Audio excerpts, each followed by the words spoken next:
இன்று கோயம்புத்தூர் தெற்கு தொகுதியில் அவனாஸ்லிங்கம் பல்கலைக்கழக மாணவிகளோடு இணைந்து கார்பன் கிரெடிட் ப்ரோக்ராம் அப்படிங்கிற ஒன்றை துவக்கி இருக்கிறோம்.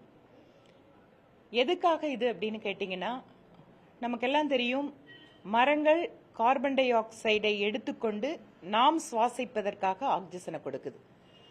இந்த நிகழ்ச்சியின் வாயிலாக நாங்கள் என்ன பண்ணுறோம் அப்படின்னா, நம்ம ஒவ்வொரு தனிப்பட்ட நபர்களும் நம்முடைய பயன்பாட்டின் காரணமாக கார்பன் வெளியிடுவதை குறைக்கிறோம். இதுக்கு ஒரு மாணவர்களுக்கு என்ன மாதிரி ஒரு நிகழ்ச்சி அறிமுகப்படுத்தியிருக்கோம்னா, வெர்ச்சுவல் ட்ரீ ப்ரோக்ராம். அதாவது ஒரு மரத்தை வளர்த்து அது ஒரு வளர்ந்து ஆக்சிஜன் கொடுக்கக்கூடிய அந்த அளவை கணக்கிட்டு அது எவ்வளவு கார்பன் டை ஆக்சைடு எடுத்துட்டு நம்மளுக்கு ஆக்சிஜன் கொடுக்குதோ அந்த மரம், அந்த கார்பன் டை ஆக்சைடை நாம எப்படி குறைக்கிறோம் அப்படின்னு பார்த்து இன்று ஒவ்வொரு மாணவிகளுமே ஒரு நாளைக்கு குறைந்தது 5 நிமிடம் அவங்களோட செல்போனை ஆஃப் பண்ணி வச்சிருக்கணும் அப்படிங்கிற ஒரு இயக்கத்தை தொடங்கியிருக்கோம். இதன் வாயிலாக 5 நிமிஷம் ஒரு செல்போனை நீங்க ஆஃப் பண்ணி வச்சிருந்தீங்கன்னா 5 கிராம் கார்பனை நீங்க வெளியிடுவதை தவிர்த்து அதை சேமிக்கிறீர்கள். இதன் வாயிலாக ஒவ்வொருத்தருக்கும் ஒரு அக்கௌண்ட் ஒன்று வச்சு இதுல எவ்வளவு தூரம் கார்பன் வெளியிடுவதை நாம் குறைக்கிறோம் அப்படிங்கறத, இந்த கிரெடிட் ஃபுட் பிரிண்டை எப்படி குறைக்கிறோம் அப்படிங்கிறதுக்கான ஒரு நிகழ்ச்சி. இது ஒரு அவேர்னஸ் நிகழ்ச்சி. இதன் வாயிலாக நாம புவி வெப்பமயமாதலுக்கு எவ்வளவு தூரம் கார்பன் டை ஆக்சைடை நம்ம வெளியிடுறத குறைக்கிறோம். நம்முடைய ஒவ்வொரு நாளும் பயன்பாடு, செல்போன் பயன்படுத்துறது ஒன்று. ரெண்டாவது வீடுகளில் நம்ம அடுப்பு எவ்வளவு தூரம் வேஸ்ட் எரியாம அதுல இருந்து நம்ம குறைக்கிறது. மின்சாரத்தை எவ்வளவு தூரம் நம்ம சிக்கனமா பயன்படுத்துறோம். நம்ம பயன்படுத்தக்கூடிய பொருட்கள், அதாவது பிளாஸ்டிக் பொருட்களை தவிர்த்து நம்ம குடிக்கிற தண்ணி கூட பாத்துட்டீங்கன்னா ஒரு சில்வர் ஜக்ல வச்சு குடிக்கலாம். அது பாட்டில்ல நம்ம அவசியம் இல்லை.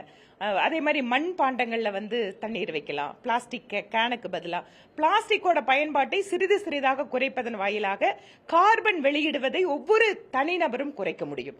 அதை விழிப்புணர்வோட சேர்ந்து அதை பத்தி அந்த கார்பன் கிரெடிட் அப்படிங்கறத அவங்களுக்கு கொடுத்து அதை ஒரு உற்சாகப்படுத்தி இதை ஒரு பெரிய அளவில் ஒரு மாற்றத்தை ஏற்படுத்த வேண்டும் அப்படிங்கறதுக்காக இன்னைக்கு இந்த நிகழ்ச்சியை நாங்க கோவை மக்கள் சேவை மையத்திலிருந்து தொடங்கியிருக்கோம். ஒரு நாளைக்கு 5 கிராம் கார்பன் அப்படிங்கிற கணக்கீடு வச்சுட்டு இன்னைக்கு 2500 பேர் என்னோட சேர்ந்து அவங்களோட செல்போனை டெய்லியும் 5 நிமிஷம் அணைச்சு வைக்கிறதா உறுதிமொழி எடுத்திருக்காங்க.